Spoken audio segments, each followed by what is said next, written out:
At 320 kilometers per hour, F1 drivers are pushing 900 horsepower, but most fans don't know that less than 2/3 comes from the gasoline engine. The rest? It comes from electricity, harvested from red-hot exhaust gases and the brutal force of braking. How drivers use this invisible power is what separates winners from losers in modern Formula One. And it explains all those weird terms commentators keep throwing around, like harvesting, deployment, and clipping. This is the technology that has defined the sport since the big rule change back in 2014. It's the reason the sound is different, but it's also the reason F1 is smarter and more efficient than ever before. Here we have it, the power unit. It's made of 7 main parts that have to work together. I know it looks complicated, but stick with me, it'll all make sense. Let's start with the part we all know, the internal combustion engine. This is the heart of the car. It's where the actual explosions happen. It's a 1.6 litre V6 engine. And yeah, 1.6 litres sounds tiny, right? A lot of regular family cars have engines that big, but that's where the comparison stops. This engine is a monster. It's built to rev up to 15,000 RPM. Your car at home maybe gets to 6,000 or 7,000. This thing does more than double that. It shoots fuel directly into the cylinders at huge pressures to get as much power as possible. But here's the most important rule. The FIA has a limit on how much fuel the engine can use. It's 100 kilograms of fuel per hour. That's it. So teams can't just burn more fuel to get more power. They have to get smarter. They have to squeeze every single bit of energy out of the fuel they have. On its own, the engine makes over 800 horsepower. But when you add in all the hybrid stuff, the whole system makes around 1,000 horsepower, all from this little engine. An engine needs air to work, and to get big power it needs a lot of air. That's where its best friend comes in. This is the turbocharger. The idea is pretty simple, and turbos have been in F1 for a long time.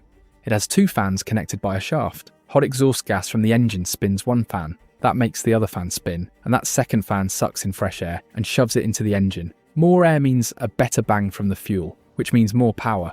But the inside of a turbo is a hellish place. The exhaust gas hitting it is over 1,000 degrees Celsius, so the fan blades are made of special space-age metals that can handle the heat. And the speed is just nuts. The turbo spins up to 150,000 RPM, that's 2,500 times per second. So far this is stuff we mostly understand, a good engine and a powerful turbo. But this next part is where it gets interesting. This is what makes F1 tech so different from anything else. Attached to that turbo, spinning at that crazy speed, is a genius little device. It's called the Motor Generator Unit Heat, or MGU-H. The H is for heat, because it deals with the waste heat from the exhaust.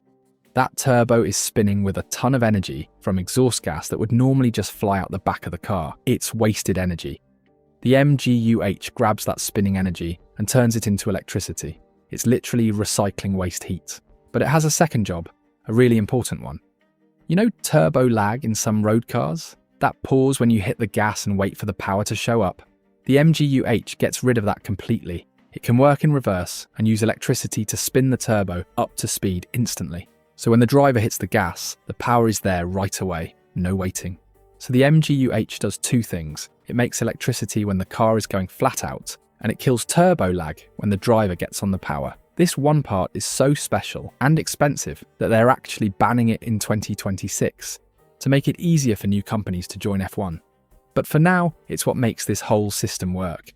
Okay, so we're getting free energy from heat, but there's another huge source of energy that cars waste: braking. When an F1 car slams on the brakes, it creates a massive amount of heat in the brake discs, often exceeding 850 degrees Celsius. That's just energy being thrown away. This is where the second hybrid part comes in, the Motor Generator Unit Kinetic, or MGU-K. The K is for kinetic, which is just the energy of movement.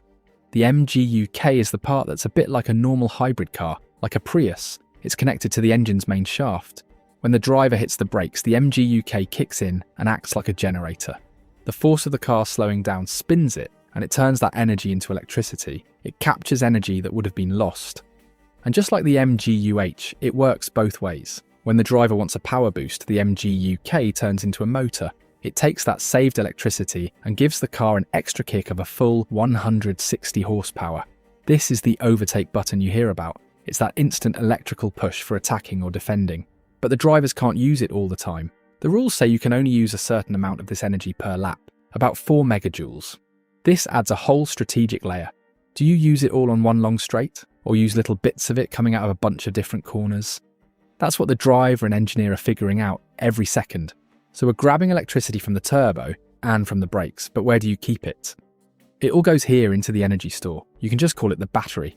But calling this a battery is like calling a space shuttle a plane. It's a pack of special lithium-ion cells that has a really tough job. It has to store a lot of energy, but it also has to be able to dump that energy out and recharge again in seconds. It gets incredibly hot doing this, so it has its own complicated cooling system. This battery stores all that free energy until you need it.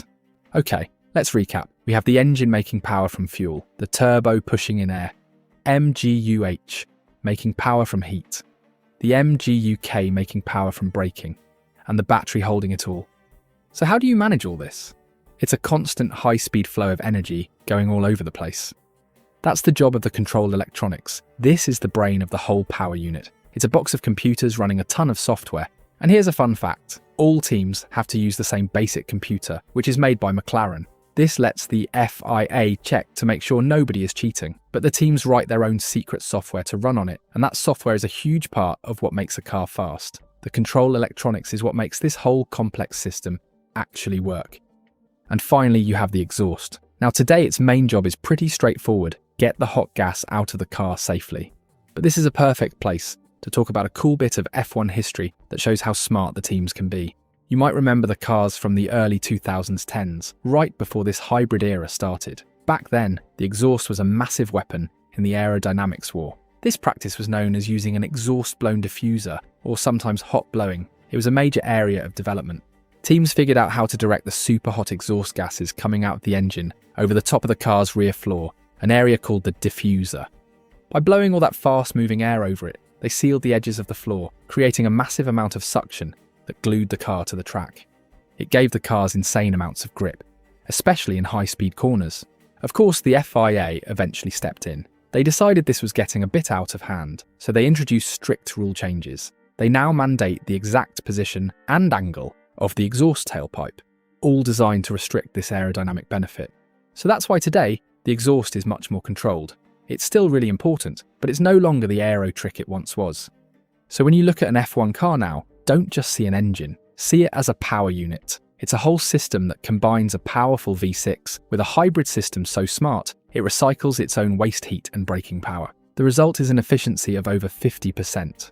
Think about that. More than half the energy in the fuel actually pushes the car forward. A normal car is lucky to get 35%. The rest is just wasted heat. This is a huge jump for engine tech. I know the sound isn't that same scream we grew up with, but the technology, the smart engineering that makes these things go, is just on another level. But it's all about to change again in a big way for 2026. The philosophy is shifting big time. The standard engine power will be reduced to around 535 horsepower, but the electrical power from the MGU-K will jump from 160 horsepower today to around 470 horsepower. That means the power will be nearly a 50-50 split between the engine and the electric motor. To make this happen, the most complex and expensive part we talked about, the MGU-H, will be completely removed.